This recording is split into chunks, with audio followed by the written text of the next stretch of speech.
How's it going, guys and gals? Welcome to this week's episode of Cartridge to Cloud. I'm your host, LifeShifter X, joined by co-hosts Drunk Canadian and Captain Tutu. How's it going, guys? Oh, hey, what's up? Pretty May good. the fourth be with you all. Oh, how dare you? I'm like, if we're on camera today, I have my Star Wars shirt on too. Like, it is great. I gotta support the holiday, right? What shirt? Oh, it's the Star Wars: The Old Republic. It's the one we got from the Comic-Con event last year. Oh, nice. So they do their, like, whenever they do a big DLC release, they give you a shirt and some swag, in-game swag and stuff. It was pretty rad. I think the most I got a Star Wars. Well, I got a shirt that says "Fanboy" with R2D2 and Darth Vader on it. Nice. Yeah, this one's just like the Jedi Order and Sith logo, like crossed in like the center of the shirt. It's pretty rad. I just realized I don't have any Star Wars apparel anywhere. God, man, you gotta fix that, DC. Yeah, is it really a problem that needs fixing? Always. You can always have more. Anyway, yeah. Let's get going on today's topics. We're gonna be talking about some of the new game releases that have come out this past week. Also, Assassin's Creed Valhalla. What we thought about it, and man, that trailer and sweet information on it. Woo! Also, the upcoming game releases and game release schedule and news about those games. So let's get started with some of the things we usually like to do here on the show and talk about, like, what have we been playing this past week. DC, go for it. Yeah, this week was a bit slower on the Fallout. Still playing Fallout. Dabbled back into CS:GO a bit, and fired up some Kerbal Space Program and discovered that that game is once again awesome. Not that it ever wasn't awesome, but it's more awesome now than it was before.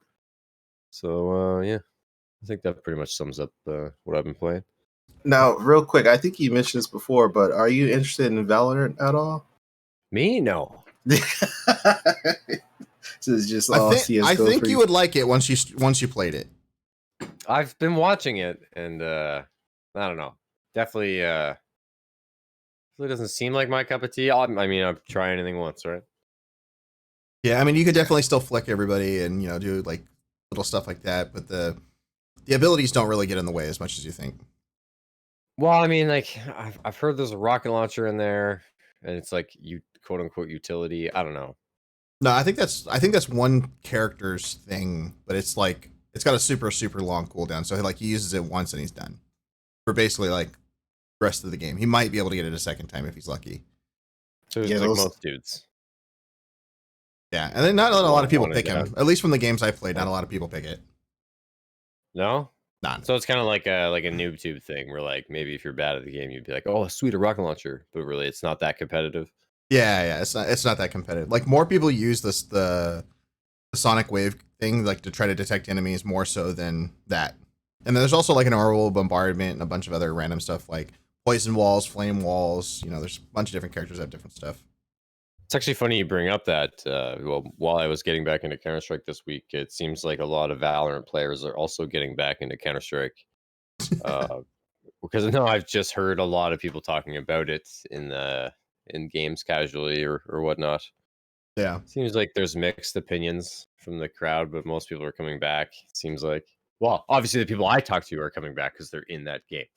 Oh yeah, I mean it's still beta and it's still got a lot of ways to go, I think, but it's coming along better than I thought for that early of a beta.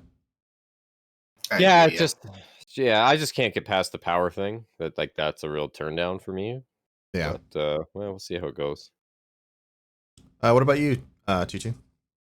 So I didn't get to play as much as I wanted to this week, but Animal Crossing is still a daily thing for me. Although I'm playing it a lot less than when it first launched, but I'm still enjoying it. I'm enjoying the new recent events that came out, like the nature event, and then they have like this Mayday event where you do like these mazes for prizes. It's pretty cool.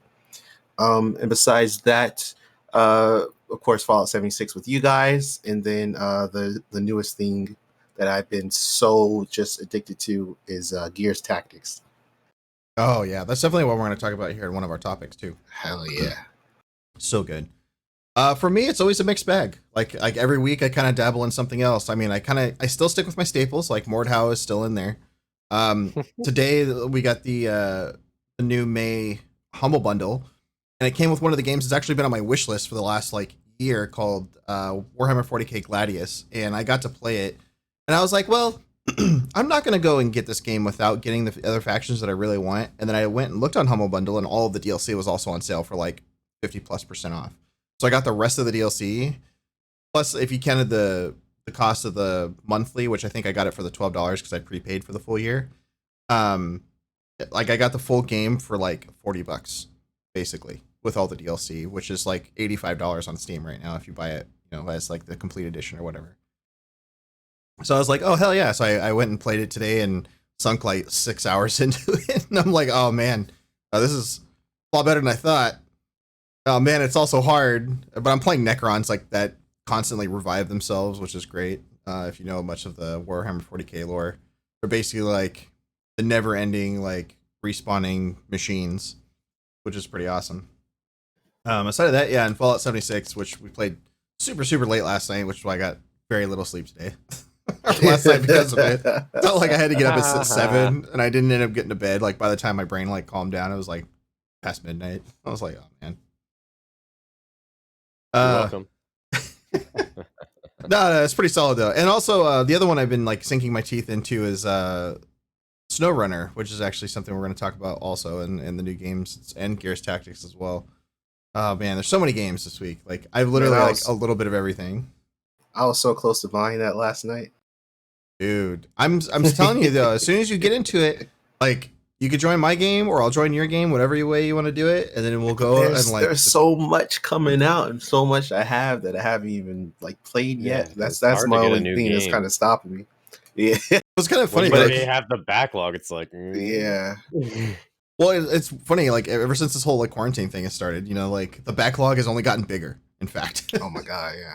And then like, game companies are flourishing right now too. They're doing really good. Of course they are. Yeah, I mean, I know everybody's at home playing vids.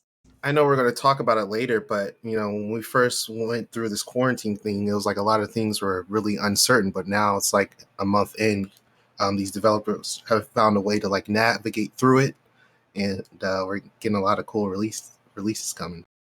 Oh yeah. I mean, we're gonna see a lot more cool stuff. Talking about it, we're gonna go into our first topic. Man, new game releases this past week are actually pretty heavy. I only picked like the top game I think of the 3 that came out. So it's from the makers of Spin Tires, they made a new game called SnowRunner, which is basically the same kind of game, except you get a slew of new options. You get a brand new engine, much more realistic graphics, much more variety in the maps, and the fact that the map is so the original map was, I think it was 15K by 15K. This one's 30K by 30K, and it's split up between 12 maps that you go on and traverse. And each one has like different ways of getting around them. But one of the most notable things out of the Spin Tires game was actually the fact that you upgrade your trucks now. Like you can upgrade them visually, performance-wise, all-wheel drive, diff lock, like cranes, truck beds, engines, and some of them have interchangeable parts. It's got a slew of new things that basically like extend the replayability by quite a bit. For example, Sopleb and I, he actually had gotten a little further than I was, so we decided to step in my game for the co-op. Whoever does the co-op is based off their game and what they've done and so on and so forth. But the people that join you, they could bring their progress and their trucks and everything with you or with them. So it made it really easy, like to help me out to get like caught back up and stuff like that in SnowRunner. And my God, man, like the level of play for the co-op is so much fun. Like it increases the value of it like tenfold just to have like a friend there helping you or, hauling stuff together or, at least help you pull you out of a ditch, even if you have like a lead truck, like something to help you out. Doesn't necessarily have to haul anything, but just help you get out of ruts. And it's not just wood and brick and stuff like that anymore. Now you haul like a variety of different things for different reasons to open up different areas, open up roadblocks and all this other stuff. So it's pretty good. Yeah, and then we have Gears Tactics. Tucci, you want to tell us a little bit about Gears Tactics? Yeah, Gears Tactics, man, it's honestly probably like one of the best spin-off games out there. This is based off of course, the Gears of War franchise. And it is a tactics-based game in the vein of like XCOM and things like that. And so you control like a ragtag crew of the gears, the cog units, and it's based like near the beginning of the whatever the war with the locusts is called. Uh, I'm sad that I don't know the name of it, but it's really cool like to see a Gears game like set in the beginning of that era and to like have these new characters. But even more so than that, oh my god, the gameplay is phenomenal. It is so fun. That's actually kind of like where I was going to interject. And man, like in terms of 4X, like I've played most of the main 4X games that are out there, like XCOM 1, it's DLC, XCOM 2, it's DLC, XCOM Chimera Squad. And then we're getting to Gears Tactics, which I love the Gears of War franchise. I've played them since the beginning on Xbox, right? And for what they do in the game, like to still give you a full Gears experience and then turn it into a 4X, it was probably like one of the coolest things you ever do. And plus, it's not based off of, I mean, it's based off the main events, obviously, in Gears of War, but they don't like throw the main same characters at you. It's a whole new line of characters, whole new stories from different perspectives. And it works with a whole new squad. Too. Yeah, and the graphics, the sound, the gameplay, the upgradability, the extra like things you can do for your turn are all amazing. Like it definitely like shakes things up quite a bit in the 4X genre, which is like the best thing about it to me is that it feels like authentically Gears. Like it feels like that Gears gameplay, but it also feels like a great ass tactics game, like all in. Oh yeah, like it like Gears Tactics definitely feels like it's come to fruition in a Gears title. Like it's everything about it feels Gears. It's not like it's like shoehorned in with, you know, another engine in a game that, you know, doesn't feel right. No, like this still feels like a genuine Gears experience. Like you're still getting the chainsaws through everything. You're still, you know, shooting your different hammer burst rifles and your lancers and all that stuff. You still got your vehicles and your locusts that you're fighting. But man, it is a really good, solid like Gears experience still, like in a 4X. Yeah, I've been playing it like crazy. I remember the first night I streamed it.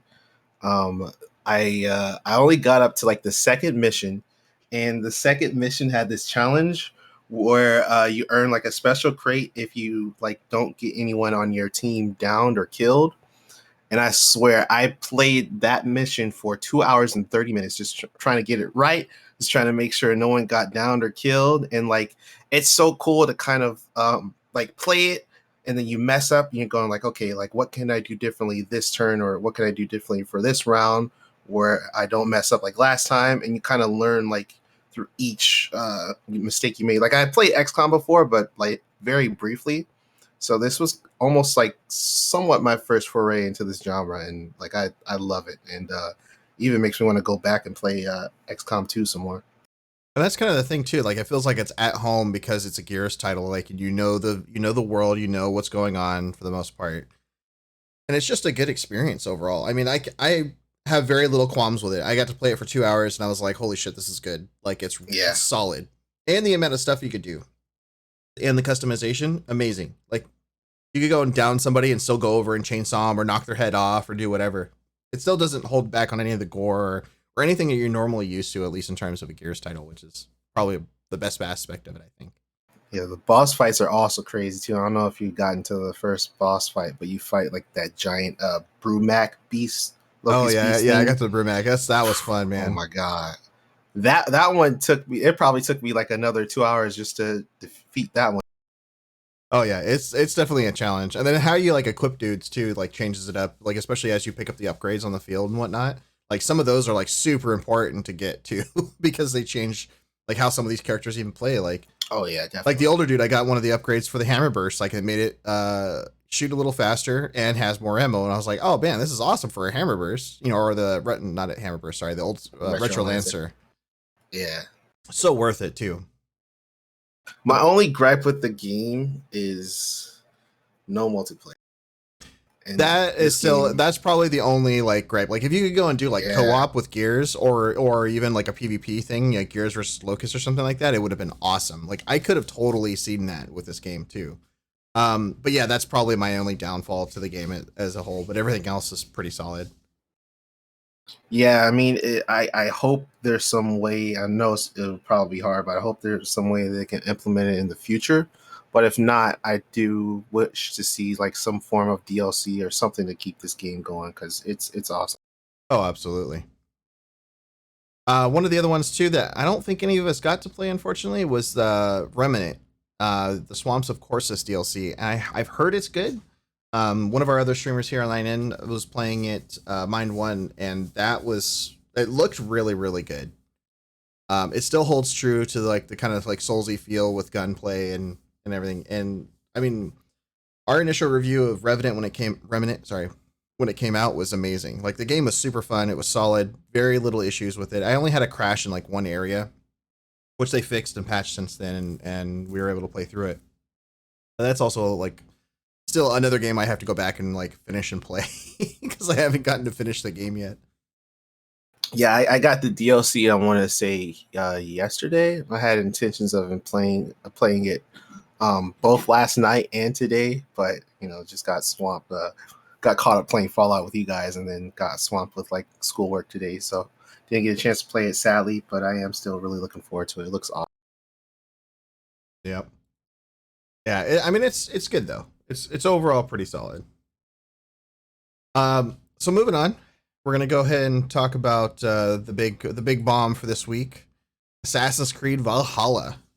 My God, if y'all didn't see the trailer of it, you're definitely missing out. If you're an Assassin's Creed fan, like I am, I've been playing them since the beginning. I skipped quite a few because I just wasn't interested in some of the eras that they were doing. But with the last one, Assassin's Creed Odyssey was actually, for me personally, it was my favorite. It's one of my favorite eras of history.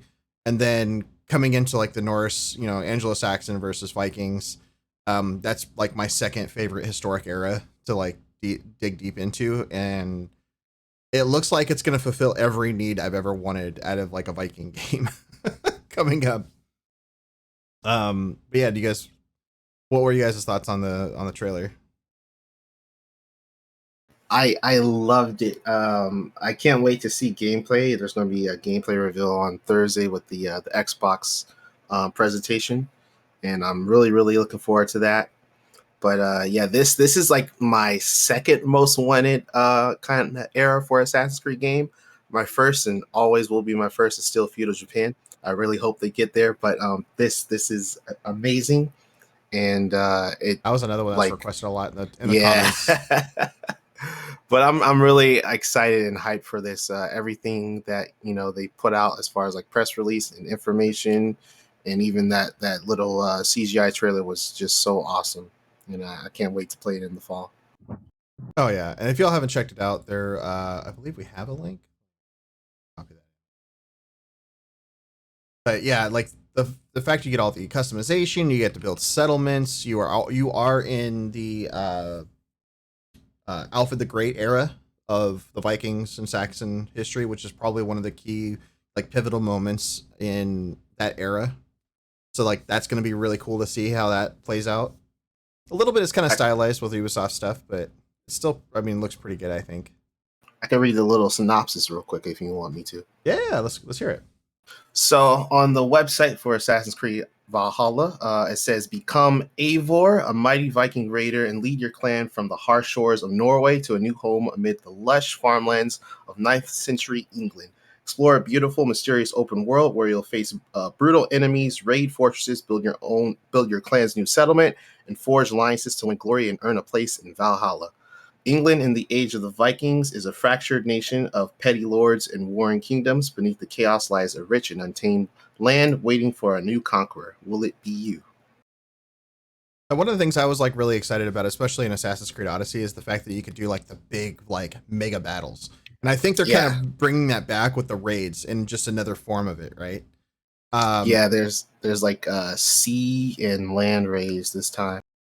yeah, so they're definitely continuing on with like the Black Flag, origins, and then definitely Odyssey had it a lot. Was all the like the sea raids and stuff like that too.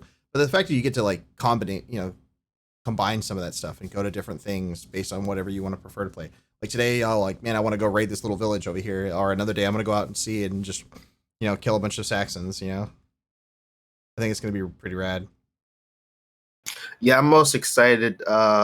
This game is, I forgot his name, but it's made by the same creative director that worked on both Assassin's Creed 4 Black Flag and Assassin's Creed Origins. Yeah, I'm super excited about that. And not to mention also on that same page too, they're actually going to you're going to make your own raider as you do this, right? Because you're going to create your own story.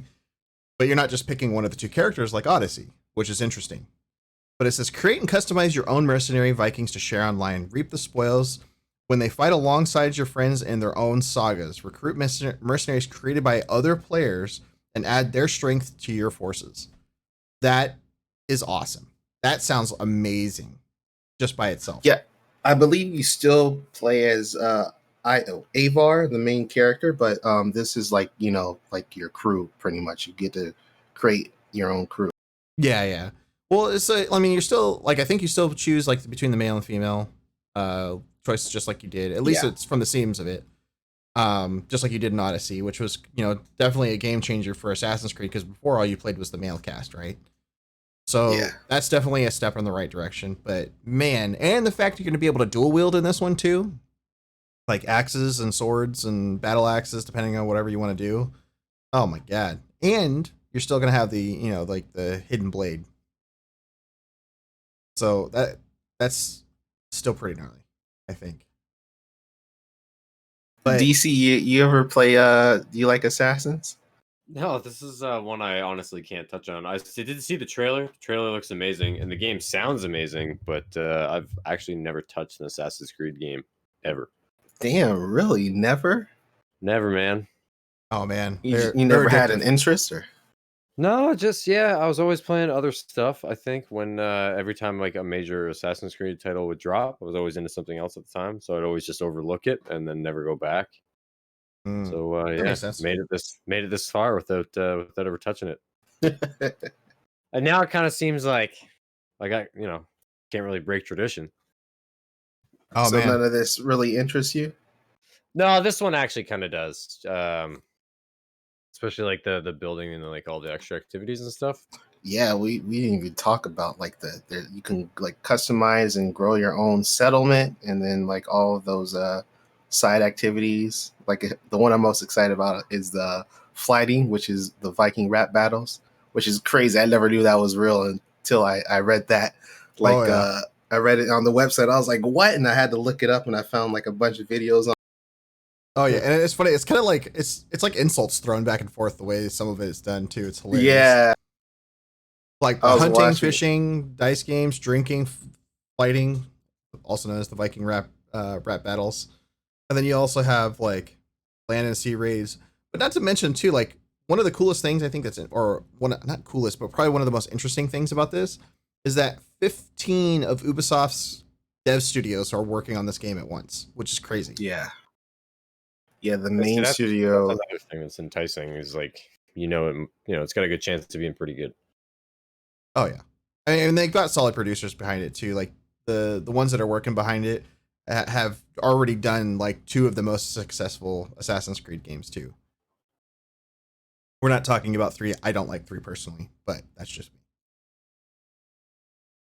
Yeah, they got Ubisoft Montreal as the main dev team, and they even have Massive on there, which is the devs behind the Division series. Yeah, and that's good because like they definitely know how to scale up on the world, right? Like especially in the big Yeah. Farang world. So like I could definitely see that's where they brought that expertise in. So that one's pretty solid of a choice, I think. But what are like some of the other things that sounds or looks appealing about this whole thing? I mean, I think we covered a good chunk of it already. We kind of glossed over most of it, yeah. Like the settlement building is pretty awesome. I'm That excited. I know it's kind of like a smaller thing, but like the visceral combat, like the fact that you could like chop people's limbs off and heads off, like I don't really recall You that sick being in a bastard. Assassin's Creed game. no, But yeah, Vikings are known for that, kind of brutal dismemberment. combat. So I'm Yeah. really hyped. Yeah, I'm really hyped. Well, the Can't settlement wait thing to is totally lop some limbs off. yeah. The settlement thing is totally new too. Like they've never had like you've never been in one place ever in any of the Assassin's Creed games. You've just kind of been this like lost soul going out and doing your thing. Well, that's what kind of entices me towards this game a little bit is that aspect of it. Yeah. And that's probably like, yeah, one of my more appealing things about it too. Like, it definitely sounds really cool. And it's just something different. You're not just playing. You're not, a one lone man going and taking on the world. Nah, it's you and your clan taking on the world now, right? I'm just a sucker for anything that I can call quote unquote mine in a game, and I get to upgrade it. Yeah. Like even in Doom Eternal with that stupid little fortress that you didn't really upgrade much in, I still like that. Like sucked me in and made me happy. I was like, oh sweet, I got a room I can decorate, kind of, but not really. Right. I mean, it was. I thought it was pretty cool. So yeah, I don't know, but that stuff just gets me. So now they have have your settlement and upgrade it and customize it. It's like, yeah, that's probably gonna get me to play it. Yeah, and then the fact that this Yeah. one's coming out for pretty much all of the consoles this holiday season. So I mean, we're getting Uplay, Epic. No word on Steam yet, which is kind of unfortunate. And then No, I think Ubisoft is done with Steam. yeah, oh, I mean, well, him and the CEO of Epic have like a really good, they're buddy drinking buddies Yeah. basically. So they're not gonna. Does that mean the Uplay stuff is Yeah, and going away? well, no, Uplay is like it's simultaneously releasing on Epic and Uplay, but I would rather put it on Uplay than on Epic personally because you still have to log in with the Epic, launcher anyway. So it's kind of pointless. Like I'd rather just have it on the Ubisoft launcher, and I don't think their launcher's all that bad. There's some quirks that I don't like about it, but it's still better in some Doesn't aspects. it still integrate with Steam and everything? Oh yeah, Yeah, so yeah, of course, yeah, Uplay all the way. and that's one of the It, only like, ones I integrates your think it's friends alright. list too. Yeah, and That's right. but I'm saying like you're already gonna log in. You're gonna have to integrate with like you're basically half using Uplay's launcher when you do it through Epic anyway. Like there's no reason not to get it on Epic. And the Yeah, fact that so you could then- you can play the game right from the get go with Uplay Plus. So if you don't want to buy the game right away and you're like, oh man, I want to see how it is, you could basically rent it, right? Yeah. Yeah, and they do that crap to entice you where you get like 3 days early if you get it through Uplay. For Yeah. Now that's one thing I could probably say like I don't like the early access bullshit, like with the individual launchers. I I just want feel to. so greasy. Yeah. It's like you're standing in line and some greasy dude out back is like, psst, psst, "Hey, you want in early? You gotta pay a little extra." That's what That's what they're doing to you. Basically, hey man, I unlocked the back door for you. Get in a few minutes early. Yeah. But they've made it so commonplace that like it's weird if you don't. It's like all the people being greasy are making fun of the people waiting in line. Well, the ones the biggest offender is definitely EA in that regard. Like Ubisoft definitely does it too, but like EA does it to like every game, and it's always to the point where it's like there's 3 tiers of it. You get it from the subscription service, the like legendary version, and then the general public. There's like 3 different release dates every time they release a title anymore. So I'm Do you like, remember their spreadsheet for Anthem? It was crazy. oh my god, dude! Like, yeah, it had 5 That was release the dates worst. on it. It was like, Yeah. she's like, all right, I got this version. What day am I going out? Fuck if I know. Yeah. It was that bad. God, I swear it's like they're testing for like an AI algorithm. They're like figuring out how to dial in the exact amount of bullshit a human will take, but still buy a game. So they Right? can get like it's like they're trying to squeeze every penny out of it. Yeah. Gotta make it perfect, guys. That's what it Gotta feels make like to me just sometimes. Shitty enough games, just shitty enough that they won't complain enough, but they'll still buy it. Oh man. That's probably maybe that's not. No, I'm crazy. No, you're not crazy, but it's still there. It sucks. We're gonna give a little snippet too of our next topic. We're gonna Tutu's weekly deals and cool stuff. If you guys haven't checked it out on Imperium News, Tutu's been posting a weekly deals and cool stuff for the weekend deals, and we also have some new ones for May the 4th. So take it away. Yep, I just put it up in the chat.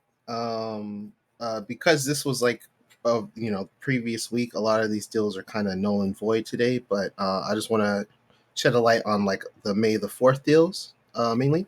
So in honor of May the 4th, Steam, GOG, the Nintendo eShop, and Humble Bundle are all holding Star Wars game sales until May 7th, and some bunch of games like Jedi Fallen Order, the Battlefront 2, and a lot of like the older releases you can find on there. Definitely recommend checking out for my Star Wars fans out there. Also, I didn't put this on here, but I know there's probably not a lot of Fortnite fans out there, but for anyone that does like Fortnite, they brought back the Star Wars event stuff and the Star Wars skins and items for that game. And also, quick side note: earlier, Tommy mentioned the Humble Choice bundle that he got with Gladius, and it comes with like Jurassic World Evolution, XCOM 2, Warhammer 40k Gladius, Swords of Ditto. Really great bundle. Highly recommend it. It's I know there's different tiers for it. I think the tier where you get everything is like anywhere between $12 or $15. But I mean, it's still worth it for the games you get. I mean, like, Yeah. even Jurassic World Evolution has been on my like wish list forever and a day, but I just haven't bought into it because I was like, I've got so much in my backlog, like, I don't want to deal with it right now. But then it comes like it's the base game plus the deluxe. It's the deluxe edition basically of the game, right? Yeah. Well, no, it's the base Oh, game yeah. and you get like one DLC pack. Well, that's the But DLC still pack worth is the deluxe edition pack. Is it? Yeah. Oh, okay. It's like the deluxe edition upgrade pack. Like if when you pull it up on Steam, that's what you get. I was like, oh, okay, like that works. Screw it. And then some of the other games that are on there too that seem interesting was Warsaw, Heave Ho, Rise of Industry, Monastery, Neoverse, which looked interesting. It was like an infinite deck building game mixed, kind of like with like what is it called? Eternal Dungeon or whatever it's called. Not Eternal Dungeon. What's the name of that dungeon crawler that Night Javor used to play? Which one? The Darkest Dungeon? Yeah, Darkest Dungeon. Sorry. Yeah, that's it. Looks like that. But yeah, some good stuff in there. Yeah, there's a lot of great deals overall. Definitely recommend you check out the article, peep it out for yourself, and see what you may. Yeah, for sure. Thanks, man. All right, let's get into our top story for tonight. Game release schedule update. Man, and one of them, okay, that we happen to talk about was Star Wars Battlefront 2. We're going to start with that one just because this is, we talked about that just here for May the 4th. So Star Wars Battlefront 2 on Origin got its final update this past week. Yes. So God, what was the name of the update? I'm drawing a blank all of a sudden. I didn't write it down. I don't know why I didn't write it down. But anyway, write it down, man. So they're going to be working on a new Star Wars title along with a new Battlefield game coming out in 2021, which is going to be pretty interesting. It's the Battle on Scarif update. Oh, the Battle on Scarif. Okay, that was the other update. So they did the first part of it, like, I think it was November or something like that, and then they did this one, like the second half of it. But yeah, Battle on Scarif content update will be its last. They'll still be running in-game events like double XP and special events and sales and stuff like that. But it is as of April 29th, I believe. Yeah, I feel like this is kind of bittersweet because, like, I know you got to move on, you got to move these studios onto other games, but man, this game really kind of had a resurgence, after the horrible launch and the loot box controversy. It definitely had a No Man's Sky story in the end. Like, It started out being like one of the most hated games in the industry, like hands down, and then came back to be one of the. Oh yeah, it came back with like a vengeance. As good as No Man's Sky came back. Oh yeah, like it gave everybody everything they wanted in a Battlefront game. Like even stuff from like the wish list from the previous Battlefront 2, which was still like one of the better themselves. Oh, absolutely. Like, and it's super fun. Like when I played with my brother and a couple of our other friends, like I played that game for a couple hours at a time, and it was so much fun. Yeah, it is a lot of fun. And the fact, like, now it spans across all the eras, just like the old Battlefront did.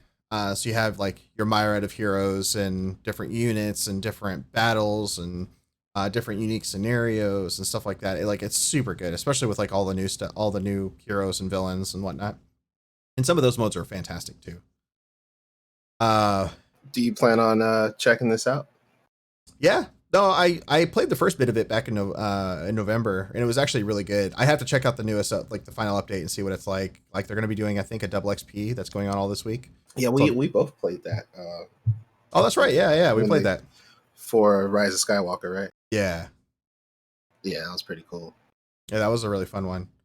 Also, to continue on the Star Wars stuff from May the 4th, real quick, Jedi Fallen Order had a brand new update today as well. It added like a brand new mode. It's like a really cool challenge mode. You could like create your own custom challenges and share them as well. And they added like a new outfit, like the Sith Inquisitor outfit, and you could finally equip Cal with red lightsabers. So, Oh wow, and New Game Plus. They added New Game Plus. Hey-o. it's basically like a kind of like a modified New Game Plus. It sounds like Oh yeah, that one scenario. Everybody likes New Game Plus. Yeah.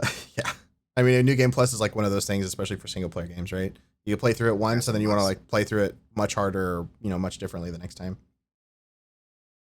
So continuing on some of the news, Elder Scrolls Online's Greymore DLC is coming out, or it's getting pushed back a week. It's coming out now, May 26th.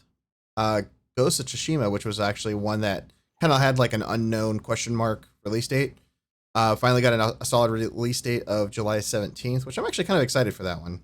yeah. It looks really cool. Then we have the new Destroy All Humans remake. I think it's remake, not a remaster, right? I think it's a remaster.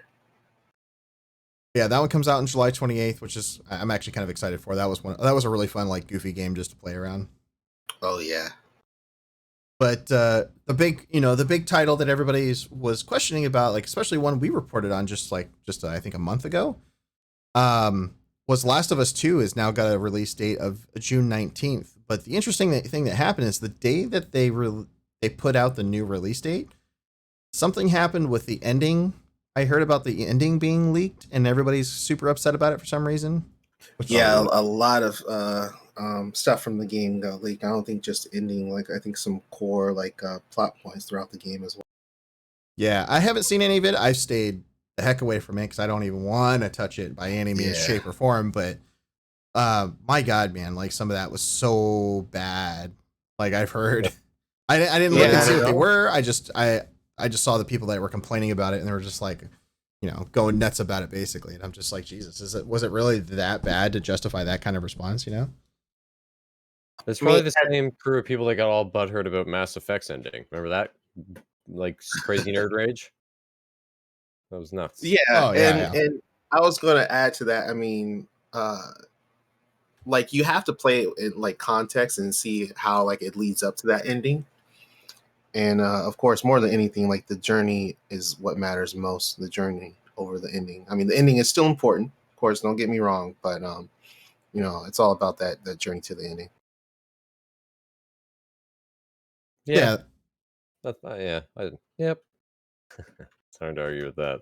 No, and I'm kind of interested to see what happens with it. Like, I don't want to see the spoilers or anything for it either. I'm kind of staying away from it because I just don't believe in checking out that stuff unless it's a game I really don't care about. But like Last of Us 2, it's been in development for so long now, and I've wanted to see it, especially since they announced it. I think it was 2 years ago, right? Well, plus the original was so good. Like, how could you not want to play the second one? Yeah, and the original was so good. I played it originally on PS3, and then I got it again when it came out on PS4 when they did the remaster for it. Yeah, same here. Yeah. So I was like, heck yeah, man, let's do it. It was such a good game. Yeah, that's one of those like I feel like essential PlayStation titles, and I'm super hyped for the sequel coming out. I'm sad that story elements of it got leaked. It would have been even worse. Like, could you imagine if the game didn't come out till like next year and we had to wait with all these leaks around? That would have been freaking awful. It would have been spoiled for everybody at that point. Well, yeah, like, and didn't they say like the person who leaked it was like basically a disgruntled employee because they were mad that the game had taken so long to come out or something? That was the rumor at first. Jason Schreier put out something on it. Let me find it. That's a mature response, though. I like it. I don't like how things are going. So yeah, Jason Schreier, probably like one of the greatest video game journalists out there, did some digging on it, and he says after talking to two people with direct knowledge of how The Last of Us 2 leaked, as well as some Naughty Dog employees, I have a good idea as to what happened. The short version of it is that hackers found a security vulnerability in a patch for an older Naughty Dog game and used it to get access to Naughty Dog's current servers. Oh. So Well, yeah, that's that's kind of how they. interesting to have like a security hole that leaks to an old thing. Usually they like close down those servers and they're done with them. That's But that, Yeah. crazy. but that definitely doesn't seem like the case in this regard, right? It also seems pretty legit, Yeah. you know, or hard to argue with at least. Oh, absolutely. Like it was crazy. So I'm interested to see what it ends up happening. I mean, obviously, I want to still play it and see what happens with it. Um, Same thing with Ghost of Tsushima. I'm actually really excited to be able to play that one. Greymore, probably like out of the list of the stuff that we got, like besides of Last of Us, like Greymore is one like I'm definitely gonna sink my teeth into once it comes out. Yeah, man. I know. I need to put more time into ESO, like leading up, but it's just so many games out right now, and like, it's a great time. It's like a great complaint to have, especially like going into quarantine and thinking like we barely have any game releases coming out, and like now to see that everyone's getting their shit together and releasing stuff, although it is a bit delayed, like weeks or months. It's not like we have to wait till 2021 for all these games, which is amazing. I want to say that's probably like been the best thing about this so far. Like we've gotten a couple little delays, but they haven't been, only of them been like a week to a month, maybe not like Yeah. full year, or spring to summer or fall. Like kind of like They- Cyberpunk, right? Like Cyberpunk went from the spring They release. just panic. Yeah. They just panic like, no, we're done. We're shutting Yeah, it because down." even The Last of Us, remember The Last of Us initially was like indefinitely. And then all of a sudden they're like, okay, we figured our shit out. So let's just, put in. Well, Which you was think kinda with, like, weird. game development, like especially software and stuff, a lot of that could probably be done remotely, right? Yeah. Well, I mean, wasn't that one of the things we had talked about too? Like we were kind of curious of why they were saying it was, going to be indefinite when they said the game was basically done. It just needed to be polished. Like who does that? Well, plus it seems like an industry where like figuring out how to work from home and getting the tech flowing and stuff, like they work in that industry, Yeah. No, Yeah. absolutely. At It's not first, like it's not like the restaurant industry panicking to get drivers, you know what I mean, to figure out how they can, this was already kind of in their ballpark. at first I assumed it was because they wanted more of like a presence with the physical releases. But even like physical has kind of found a way to operate within this new lifestyle that we're all having. Yeah, Yeah. true. That's kind of been my thing too. Like I've really wanted to dig into even Final Fantasy, but I'm like, how the heck do I find time for it right now? There's so many games out that I want to play, and Yeah. it's not just like, see, it's not even just the new games either, right? Like it's all the updates and DLCs that we're getting for some of the games that we didn't even know we're getting some of this stuff. Like Oh my Remnant, God, I yeah. had zero idea Remnant was coming out with a DLC this soon, Yeah. and now it just kind of hit. And I was like, oh, well, that's a thing. Plus, you got Horizon Zero Dawn this summer. Yeah, that too. And then we also have Death Stranding this summer at some point. Yeah, July. Yeah, so I mean, like July is like turning into a huge month, which is something that normally doesn't happen for the most part. Like usually, like summer is pretty dry. You get like 2 or 3 good releases, maybe if you're lucky. But everything's saved for like late summer, fall, and winter, and spring. Right? Like really, like summer is kind of like the slowest part of the year, but like obviously with the quarantine and stuff, like that's turning into the biggest time now because everybody's home and wants to play something. So how much Yeah, are we I gonna was- get to go out, right? I was just going to say, like, one of the blessings of this, gaming in the quarantine space is that we have like such a spread of games throughout the entire summer, and on top of that, we have like the like digital events, the summer game fest that Jeff Keighley announced, which I'm sure is going to be huge, and that's going to span over from like this month all the way to August. I'm calling it now. That's like I think that's going to be the setup for the E3 replacement, or it's I going to be think on its so, way too. to be. Yeah. Like I the way he's doing it is definitely seeming like he's trying to replace E3 finally, which is something that everybody has been saying for the last couple of years, right? Like he's Yeah. been a part of E3, but like this year he bowed out and all this other stuff happened before the whole pandemic stuff started. And it just seems more and more likely as time goes on that he's just trying to, pull away from it. And it's kind of, I think it's the right time for it to happen too, right? Definitely. Yeah. It's about damn time. As much as I love going to E3 and everything, it's definitely fallen off of the rocks in recent years. It just needs better coordinators. I mean, like when you go to events like PAX, any of the PAXs and stuff like that, and you basically get a better gaming experience than you do at E3 for far less. Like it's Yeah. crazy on the difference in the the type of event it is, right? That's pretty bad. I mean, because like even if you get tickets to PAX, like your tickets to PAX are like $300, right? Like for the whole 4 days, and it's not like $500 a day like it is E3. And you might get lucky if you get into a couple lines and play some of the things pre-release titles you want to get into, right? So yeah, E3 is ridiculous. I think it's gonna be good, like for everybody in the long run. Yeah, I'm really curious. Like, of course, this year is just all digital, but I'm really curious, if hopefully the Summer Game Fest does blow up and, inevitably it does replace E3, like how that will translate into like a public festival that everyone can come to and enjoy. Like, is it still going to be like over the course of months? And, like how does that look like? I think this version, I think initially just to get the publicity and stuff will probably be months, but then I think it eventually turn into like a week long, or like a 5-day festival thing, right? Start on like Wednesday and go to Sunday, maybe Sunday or Monday. My thing, I feel like it would be nice to have like kind of like a separate thing for like, media and press and journalists, and then like another one for like just fans. Like that would be awesome to me. Yeah, I mean, and that's really what it's got to be about anymore, right? Like E3 tries to cater too much to the media, which is not necessarily their target audience, right? Like it's the consumer that's like ultimately gonna like buy these games and play them and do that. Like it's an appealment to them, not just like the people in the industry, which is also nice too. Don't get me wrong, and there's always a place for that, especially in any of these events. But like primarily basing it and pushing your public out, just for in lieu of media and bigwigs, like that's cool and all, but at the same time, it's like, all right, guys, like you want the people that are going to actually buy the game and spend money on it to actually like get their hands on it and play it and experience these things ahead of time. I don't know if that makes sense or not, but No, that you would think that's how you would do it. yeah, I mean and that's how I get when I go to PAX events, like that's basically what I see. It's an event for the gamer, the consumer, like Yeah, the I mean, people that are even doing it. like, I worked with Ubisoft for like the past like 2 3 years for E3, and like they have their own tier list as far as like who can get in first, and like their tier list is like of course like journalists, media, press first, and then it's like the Ubisoft super fans, and then it's like everyone else, and I think that's just kind of like, it kind of feels nasty. Yeah, I understand why like letting the like giving priority to press and stuff like that, because that's helping you reach more Yeah, of your fan base, which smart business practices. But then past that, I don't know. well, I mean, but yeah, like I said, even in the events when you do like PAX and stuff like that, the media still gets plenty of attention during that whole thing. It's not like they're yeah, shunned out.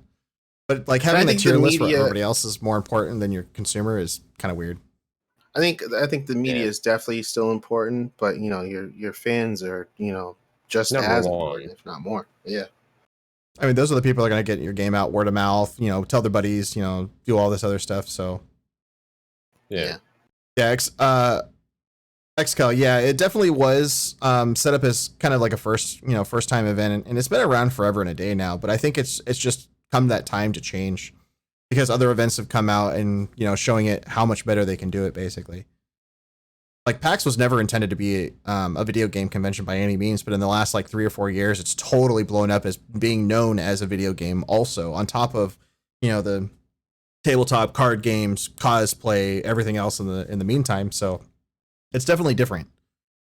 It's definitely like a step in a different direction, I think. And just like the way, like the whole, like we were just talking about, like, prioritizing people in like these tiered lists is just kind of weird. Like it's not, it doesn't feel the same or need to be in the same place anymore. like the thing with E3, like in the marketing, like it's marketed towards like fans mostly, but then like these events kind of cater to like press and media first, which is really weird.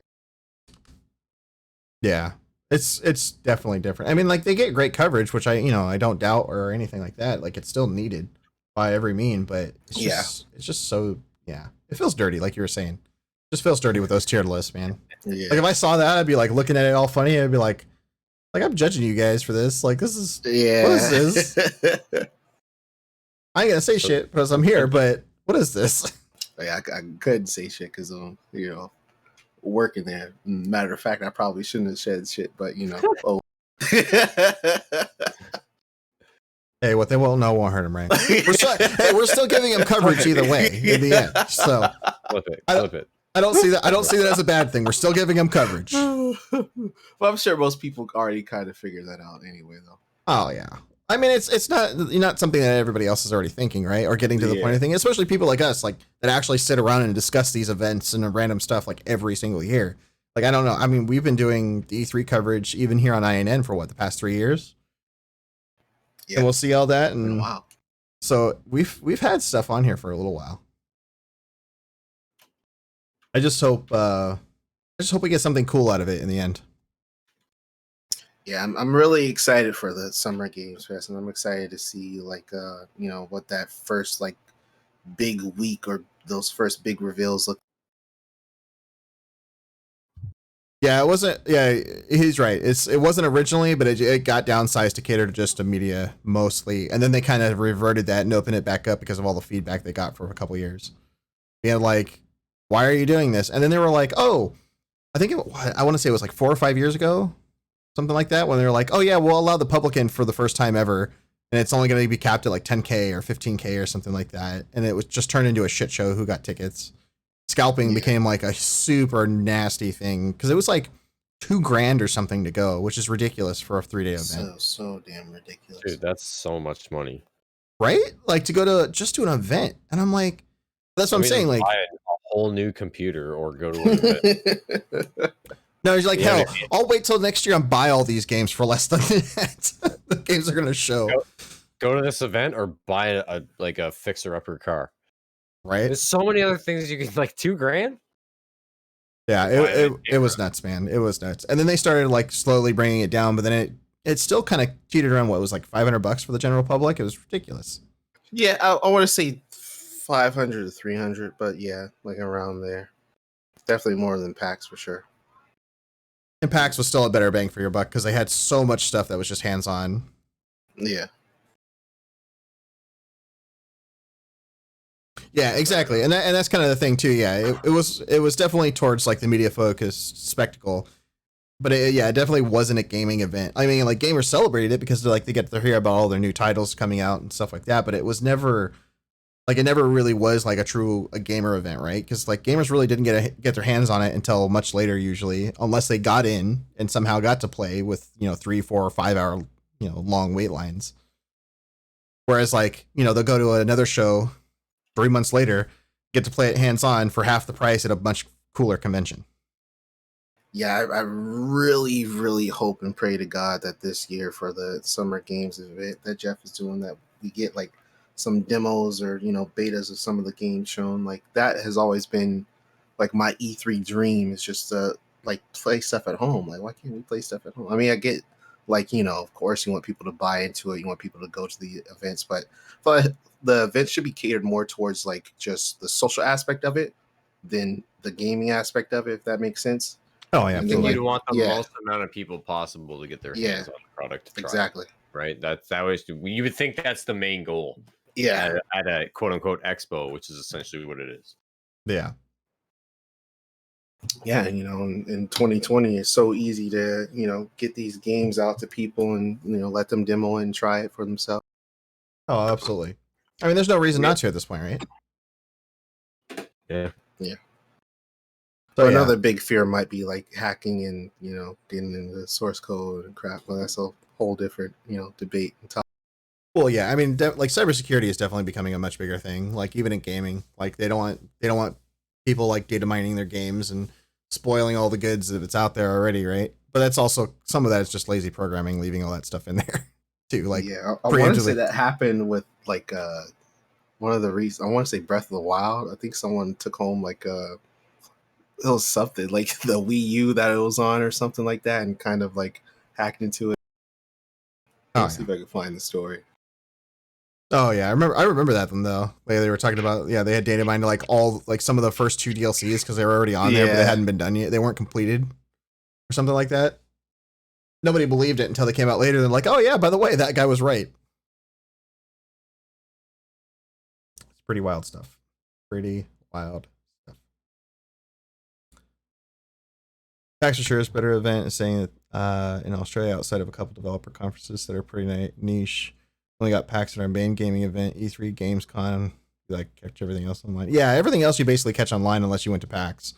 And like even like here in the United States, like I got to go to PAX West for the very first time just a few years back, and then I went to East last year, 2019, and that was still like probably one of the best events I ever got to go to. I really missed going to PAX East this year. It was actually at the start of this whole pandemic thing, but I did get to go to DreamHack Anaheim, and that was a lot of fun for its very first event, which I really hope to see DreamHack back in Anaheim again next year. Hopefully everything calms down by then. Hopefully. Like it seems overall like pretty shot that like, you know, all the stuff that's happened so far this year. I think like most of the main gaming events are all going to get pushed back, including, you know, PAX West and TwitchCon. I have my hopes that they'll still go on, but especially TwitchCon because it's here in my city. But PAX West definitely doesn't look like viable right now, especially with Washington being a hotspot. I feel like even, you know, after this all lets up and subsides, it's still going to be a while before, you know, people get comfortable with the idea of going to like, you know, big conventions again. So I think it just makes sense to push it and instead of waiting for the inevitable. Oh yeah. Yeah, but I think that wraps it up for today. Any other things you guys want to talk about in terms of some of the topics we discussed today? No, I think we covered it all pretty good. Yep. Exciting times. May the 4th be with you all. Tomorrow. Be with you. Hey, tomorrow's Revenge of the 5th. Oh, that's right. Cinco de Mayo too. Yeah, Cinco de Mayo. You know, like it happens to be the one year that Cinco de Mayo falls on Taco Tuesday. Like, when does that ever happen? That's amazing. Oh my God, I can't wait. I mean, I know I'm ordering some tacos tomorrow, or even making tacos. Yes. In fact, Hell yeah. I'm all about that. Let's do it. I'm so Tacos. Ordering food in, man. I don't know. You say you're scared of ordering food? Yeah, man, because you have no idea who's been like handling it. You know what I mean? Like, Well, you just what I do is I grab the bag and I immediately like I wash my hands and I open the bag first, and then I wash my hands and I take the food out. it and sounds like then, you got the procedure down pat. you have to like wash your hands like multiple times, but yeah. Yeah, dude, that's a huge risk, is what I'm saying. Like, I don't want to deal with that. I'll just make my own. No. Freaks me out. To me, I don't worry about it as much, just because like most of those people get upheld to, you know, a better standard of you know, taking care of things more so than even everybody else does. Until the time it's a bag of death that shows up at your door. Well, yeah. Like you tell somebody, you know, it's a bad store, you know, not your local place you trust. But Anyway, thanks for joining us this episode. Check out all the other awesome shows here on INN. The Meta Show, Open Comms, Push to Talk, and also us here at Cartridge to Cloud. I think we're going to be moving to Mondays going forward, just to kind of make it a little easier for everybody and, you know, let everybody else enjoy their weekend and whatnot. So definitely check us out here on Monday nights at 6 p.m. Pacific, 9 p.m. Eastern. And we got some streams coming up for INN this week too, right? Yeah, we got quite a few. I mean, Fatbig TV is firing up again. Tam Tam was on there today playing Home Sweet Home, which is a really interesting Japanese horror game. I think she'll actually be doing that again tomorrow. We have Zanus Desiv tomorrow night as well, either playing EVE Online or Last Oasis, depending if Last Oasis is back up. Yep, I myself will be doing a special stream on Wednesday. Don't think I can talk about it yet, but looking forward to it. Oh, you can talk about that. Yeah, you can definitely talk about it. Yeah, Population Zero is coming out this week, so Tutu will be covering that. I think, yeah, we also have Boat back on Fridays, which is awesome. So we got definitely a bunch of different content. We're actually going to be bringing community nights back, which I'm actually excited about too, especially for like playing some Jackbox games with everybody. But yeah, hope everybody has a great rest of your night. Thank you all so much for joining us here on Cartridge Cloud. And until next time, we'll see you all later.